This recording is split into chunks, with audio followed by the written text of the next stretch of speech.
मध्य प्रदेश में नर्सिंग घोटाले की जांच कर रही सीबीआई खुद सवालों के घेरे में है। सीबीआई के 2 अफसर रिश्वत लेने के मामले में गिरफ्तार किए गए हैं। अब एक तरफ ये मामला है तो दूसरी तरफ व्यापम घोटाले का जिन फिर निकला है। व्यापम घोटाले की जांच पर अब सवाल उठने लगे हैं। कांग्रेस के पूर्व विधायक पारस सकलेचा अब सीबीआई की जांच पर सवाल उठा रहे हैं। देखिए पारस सकलेचा का 10 सूत्र पर ये एक्सक्लूसिव इंटरव्यू। व्यापम की जांच एक बार फिर से उठी हुई है, खासतौर से नर्सिंग होम घोटाला जो सामने आया उसके बाद फिर से वो निशान लग रहे हैं कि यार ये गलत हुई जांच। क्या कहना है आपको, व्यापम की जांच से आप कितने संतुष्ट हैं? देखिए, व्यापम की जांच से हम शुरू से असंतुष्ट हैं। ये जो 4 अधिकारी नर्सिंग घोटाले के अंदर फाइंड आउट हुए हैं और जिन पर प्रकरण दर्ज हुआ है, ये सारे व्यापम घोटाले की जांच में भी रहे और प्रभारी रहे। जो सीबीआई के वर्तमान प्रभारी उस टाइम व्यापम के समय में प्रभारी थे।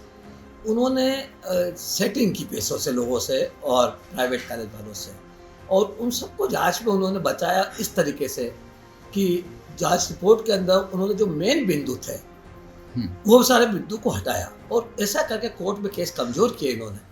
और कोर्ट में केस कमज़ोर करने के बाद में इन्होंने सबको बरी करवा दिया, जो प्राइवेट कॉलेज के लोग थे जिन्होंने उनको पैसे दिए, सेटिंग की।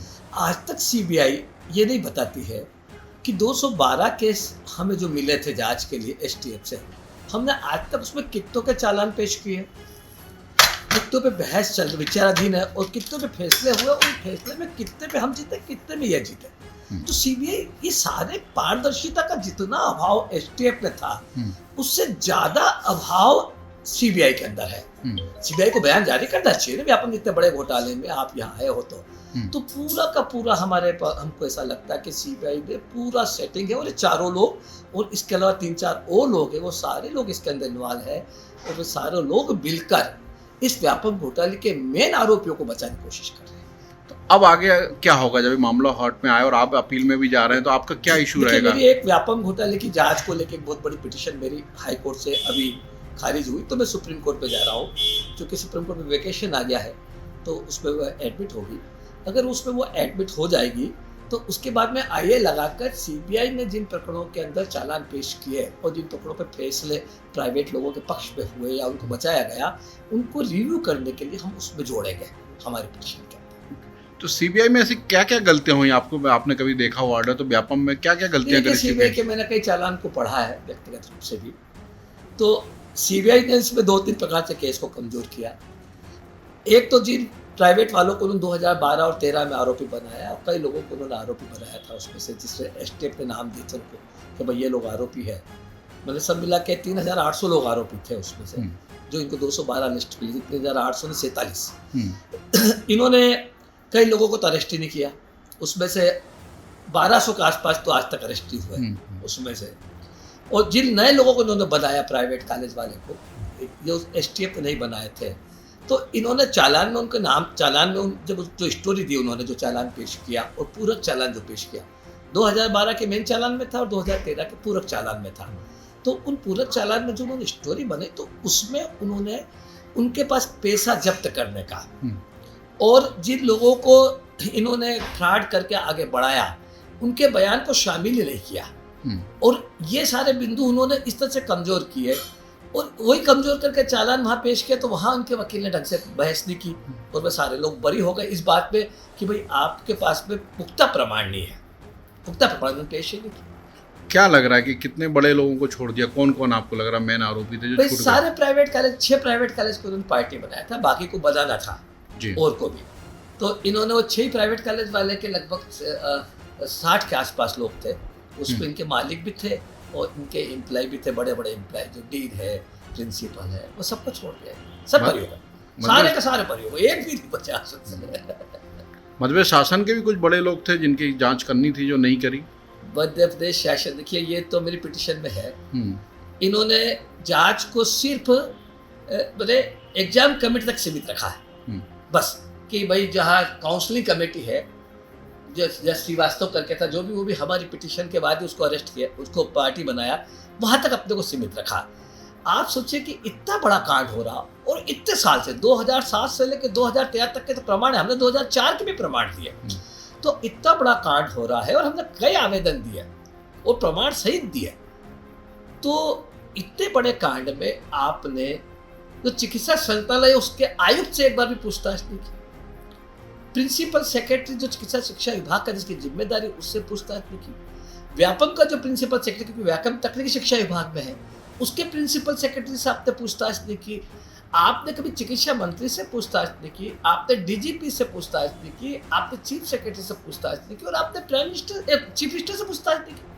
जब चीफ मिनिस्टर के पास विभाग था, भाई हम चीफ मिनिस्टर को इसलिए इस्तेमाल नहीं करें, चीफ मिनिस्टर के पास में 2007 से लेकर 2012 तक विभाग रहा, और 2009 में मेरे विधानसभा में जब पहली बार मुद्दा उठाया, उन्होंने नवंबर 2009 में कमेटी बनाई, और 2009 में कमेटी बनाई, 2010 में घोटाला हुआ, 11 में हुआ, 12 में हुआ, 13 में हुआ, और लगातार मैं विधानसभा में उठा रहा हूँ। तो हम ये कहते हैं भाई मुख्यमंत्री से पूछताछ करें।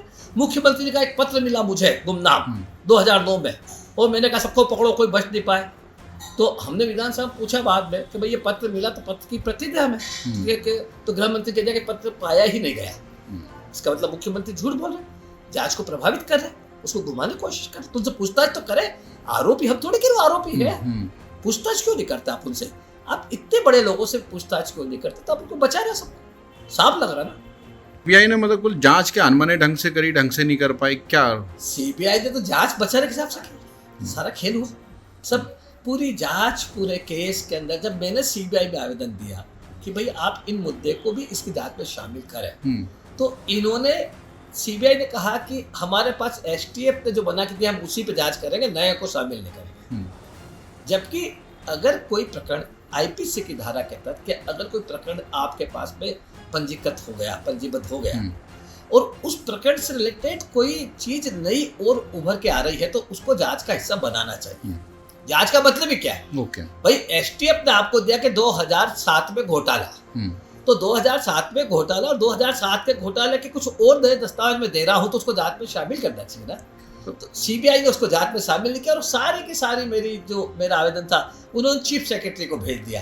तो ये लग रहा है कि जैसे नर्सिंग घोटाले में सब लगा है, सामने आया है कि रिश्वत लिया, भ्रष्टाचार लिया, सीबीआई ने कोई बड़ी बात नहीं, उस समय भी इन लोगों ने कोई खेल किया हो और इस तरह से घोटाला किया हो। 100% घोटाला किया है।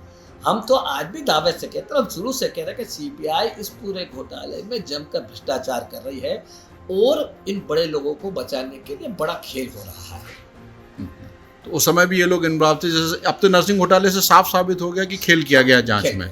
अगर आप सीबीआई अगर एक थोड़ी सी विज्ञप्ति निकाल दे कि आज व्यापक घोटाले के अंदर 212 प्रकरण में स्थिति किस किस प्रकरण की क्या है, तो सब चीज क्लियर हो जाएगी कितना बड़ा घोटाला चल रहा है। पारदर्शिता क्यों नहीं? मेरा आज तक सीबीआई के बड़े अधिकारियों से प्रश्न है, दिल्ली वालों से प्रश्न है, मेरा देश के गृह मंत्री से प्रश्न है कि जो जांच आप कर रहे हो उसके अंदर पारदर्शिता के नाम पर आपने आज तक एक विज्ञप्ति नहीं निकाली। इतना बड़ा घोटाला हुआ, पूरे देश में धमाल हुई, सुप्रीम कोर्ट ने ऑर्डर किया, सुप्रीम कोर्ट के ऑर्डर से आप जांच कर रहे हो, और आज तक आपने एक विज्ञप्ति निकाले के बताने का प्रयास नहीं किया कि आज तक आपने कितने चालान प्रयास किए, कितने को अरेस्ट किया, कितने अरेस्ट नहीं हुए, कितने लोगों को प्रकरण चालान में सजा हुई, कितने को सजा नहीं हुई, आप एक विज्ञप्ति नहीं निकालते। तो क्या ये मामला फिर से खुल सकता है नर्सिंग घोटाले के बाद? बिल्कुल, क्योंकि ये सुप्रीम कोर्ट के ऑर्डर से हुआ है, जिसमें मैं भी पार्टी था। सुप्रीम कोर्ट के ऑर्डर से जांच सीबीआई को गई है, और अगर उसके बाद सुप्रीम कोर्ट ने उस टाइम पे कहा था कि हमने कहा था कि भाई आपकी सुपरविजन में जांच हो, तो सुप्रीम कोर्ट ने कहा था चूंकि राज्य शासन देख रहा है, अगर उसके बाद भी आप असंतुष्ट रहे कि जांच तरीके से नहीं हुई, तो आप हमें आवेदन कर सकते। अब जो आप याचिका लगा, ये भी एक आवेदन होगा कि व्यापम की जांच सीबीआई ने ढंग से नहीं करी? 100% उस पर लगेगा कि सीबीआई ने व्यापम की जांच तरीके से नहीं की और अपराधियों को बचाया, उसके प्रमाण से बनाया गया। उस समय भी आप लोगों ने कंप्लेन की, बात उठाया कि सीबीआई बराबर उठाया, हर बार उठाया। कहाँ आपने शिकायत करी, क्या बात करी? जब हर स्टेज पर शिकायत की, सीबीआई के बड़े अफसरों को शिकायत करी, हमने यहाँ शिकायत की, केंद्र सरकार को शिकायत की कि भाई सीबीआई जांच ढंग से नहीं कर रही है, सीबीआई कोई चीज को गंभीरता से नहीं रही, और जनता कुछ बता भी नहीं रही, पारदर्शिता का अभाव है। तो ये सारी बातें की, पर अब ठीक है। जब तो नर्सिंग घोटाले से सब सामने आया कि मतलब मंशा ये थी कि कुछ ना कुछ लेन देन वाली बात या भ्रष्टाचार, सांठगांठ, इस कारण से जांच में पूरा। देखिए, अगर आप कहते हैं कि आपका सक्सेस रेशो क्या सीबीआई का, अगर व्यापम घोटाले में आपका सक्सेस रेशो ये कि सारे बड़े लोग बच जाए, जिनके नाम एसटीएफ जिनको बचाने का प्रयास कर रहा है, एसटीएफ ने सारे प्राइवेट कॉलेजों को बचाया, हमारी इतनी लड़ाई लड़ने के बाद भी सारों बचाया। बयान तक हमारी इतने विवाद के बाद उन्होंने बयान तो लिया, पर बयान लेने के बाद उसको शामिल ही नहीं किया घोटाले में। वो कह दिया कि भाई प्राइवेट कॉलेज हमारी जांच में शामिल नहीं, जबकि जो 2009 में शिवराज जी ने मेरे आवेदन पर जो आर्डर निकला, कमेटी में, तो उसमें प्राइवेट कॉलेज भी थे, लेकिन उन्होंने उसको जांच में शामिल नहीं किया, उनको बचा लिया उन्होंने। अब उसके बाद में आप सीबीआई ने एक तारीफ ये करेंगे कि 2012 और 13 की अपने चालान में इन्होंने प्राइवेट वालों को पार्टी बनाया, जिनकी हम मांग कर रहे थे। अब प्राइवेट को पार्टी तो बनाया, लेकिन जब पार्टी बनाने के बाद जब आप कोर्ट में गए तो सारे के सारे बरी हो गए। तो आपकी सक्सेस रेट क्या, सीबीआई की सक्सेस रेट क्या? आप छोटे मोटे स्टूडेंट को और सालवर को आप सजा दिला रहे हो, रैकेटियर बरी हो रहे, दलाल बरी हो रहे, और सारे बड़े लोग बड़ी हो रहे हैं, और जो ऑफिसर्स बनाए थे आपने 8 इसके चिकित्सा शिक्षा विभाग के, वो सब बड़ी हो रहे हैं। और बेचारा जो एक स्टूडेंट है जो जानता ही नहीं है, इनोसेंट है, उसको आप आरोपी बना के जेल डाल रहे हो। ये कौन सा सीबीआई की जांच का तरीका? आप बताए ना, सक्सेस रेट बताए ना आप अपने। हम तो आज भी कहते हैं कि आप सीबीआई ने, आप बताए ना, आपने जिस कोर्ट के अंदर, भोपाल के कोर्ट के अंदर, ग्वालियर कोर्ट में आपके जो प्रकरण चल रहे हैं, आप उसको बताए ना कितने में फैसले हुए और कितनी सक्सेस रेट है आपकी, और कितने आपने कितने आरोपी में बरी हुए, कितने आरोपी सजा दिलवाई आज तक। एक बार आके बता दें, सर दूध का दूध और पानी का पानी हो जाएगा। ये पारस अखलेजा जी थे हमारे साथ, पूर्व विधायक, जिन्होंने व्यापम को लेकर लंबी लड़ाई लड़ी थी। तो इन्होंने जैसे बताया कि ये नर्सिंग घोटाले से सब सामने आ रहा है कि सीबीआई ने उस समय कैसे जांच की होगी व्यापम की। ये जो लोग अधिकारी अभी सामने आ रहे हैं कि नर्सिंग घोटाले में उन्होंने पैसे लिए, खुद सीबीआई उनको रंगे हाथों उनको ट्रैप कर रही है, ये सब सामने आ रहा है कि व्यापम में उस समय क्या हुआ होगा जो सीबीआई ने उस समय गंभीरता से नहीं लिया है। तो अब इन सवालों से फिर व्यापम घोटाले की जांच फिर से नए सिरे से करने की जरूरत पड़ गई है, क्योंकि अब उस जांच पे किसी को भरोसा नहीं रहा कि सीबीआई ने उस तरह से किस तरह से जांच की होगी, और ये नर्सिंग घोटाले से सब साफ हो गया है। तो इस मामले में फिर से इस शैलजा जी सुप्रीम कोर्ट में एक अपील भी लगा रहे हैं अपने केस को लेकर, उसमें भी ये मांग करेंगे कि व्यापम घोटाले की फिर से जांच की जाए।